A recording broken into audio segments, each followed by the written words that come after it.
Hello everyone, চলে আসলাম নতুন আরও একটা ব্লগ নিয়ে। রোজার মধ্যে যেহেতু তো সিম্পল রান্না বাড়া, আজকে দুপুরের আফসানের জন্য অল্প একটু বিরিয়ানি রান্না করব। বলতেছে অনেকদিন চাই বিরিয়ানি খায় না, তো একটু বিরিয়ানি যেহেতু রান্না করব, তো দেখো সিম্পলভাবে কীভাবে আমি ওর জন্য বিরিয়ানি রান্না করি। অল্প মশলাপাতি দিয়ে, ঝাল ছাড়া, যেহেতু বাচ্চা মানুষ খাইব।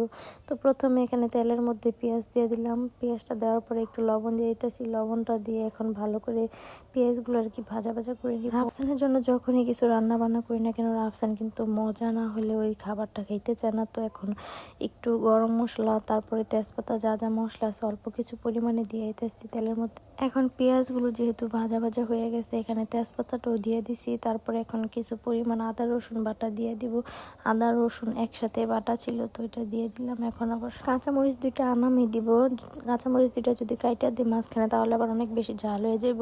আবার একটু প্যাকেটের বিরিয়ানি মশলা ছিল, তো ওই মশলাটা এখন দিয়ে দিতেছি। মশলাটা দেওয়ার পর একটু ভালোভাবে কষাই নিব। কষাই নিলে তারপর আর কি এর মধ্যে মাংসগুলো দিয়ে দিব। আর এদিকে একটু শুকনা যে মরিচের গুঁড়ার ফাঁকিটা আছে ওইটাও একটু দিব। যেহেতু পেঁয়াজ আর মাংস দিছি, একটু ঝাল ঝাল না হলে খাইতে ভালো লাগবে না।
তো তোমাদের কাছে আজকের আমার এই চিকেন বিরিয়ানি রান্নাটা কেমন লাগলো অবশ্যই কমেন্ট করে জানাবে। এখনই তো আমাদের রান্নাটা প্রায় শেষ হয়ে গেছে। আমি কিন্তু কয়েকটা আলু দিছিলাম এখানে।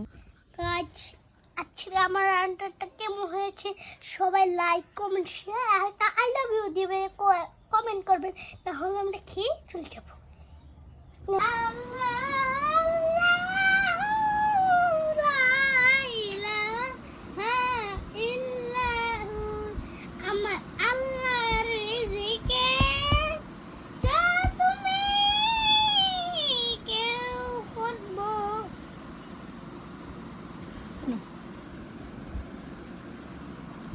একটু টমেটো কামড় দাও।